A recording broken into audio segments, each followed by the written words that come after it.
Robotai mūsų gyvenime užima didelę dalį.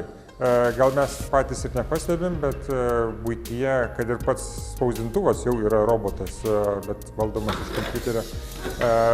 Taip pat išmanūs ventiliatoriai, gartraukiai, tai yra jau robotizuotos sistemos. Įstojęs moksleivis turi susipažinti su matematika, informatika, elektronika, mechanika, kad galėtų valdyti, programuoti robotus.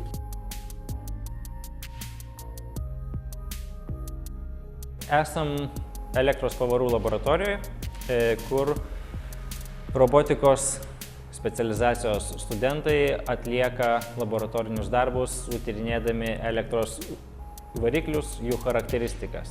Šioje laboratorijoje studentai susipažįsta su variklių tipais, su jų charakteristikom, galimais darbo režimais.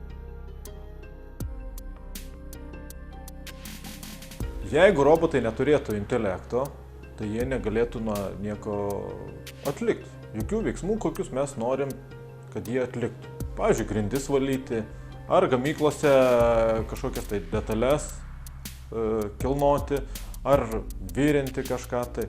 Kad galėtų tos veiksmus atlikti, tai mes juos turim suprogramuoti. Šitoje laboratorijoje mes išmokome robotus matyti.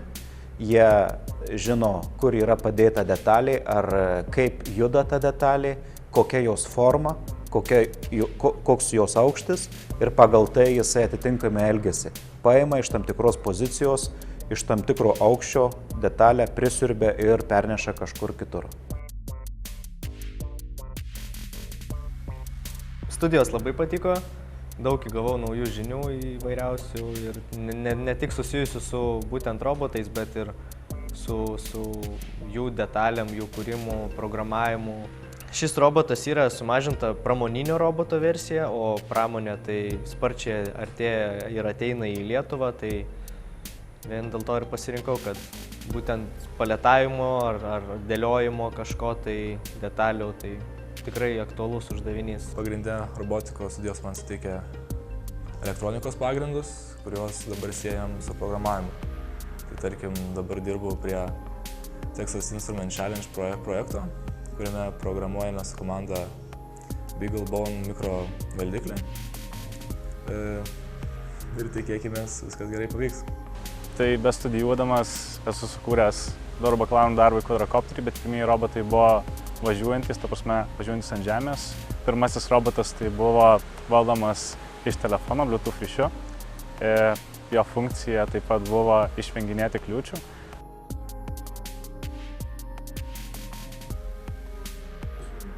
Mūsų įmonės tikslas yra kurti robotus, adaptyvius robotus ir mes norim turėti produktus, kuriuos galėtume pardavinėti.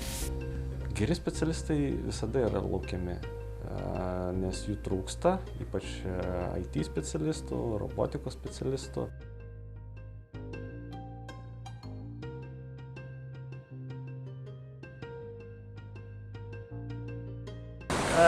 Esam akcijų bendrovė Freda, baldų gamintojai. Gaminam baldus IKEA pagrinde. Domėtis, aišku, robotų programavimu, ryšiais tarp mašinų.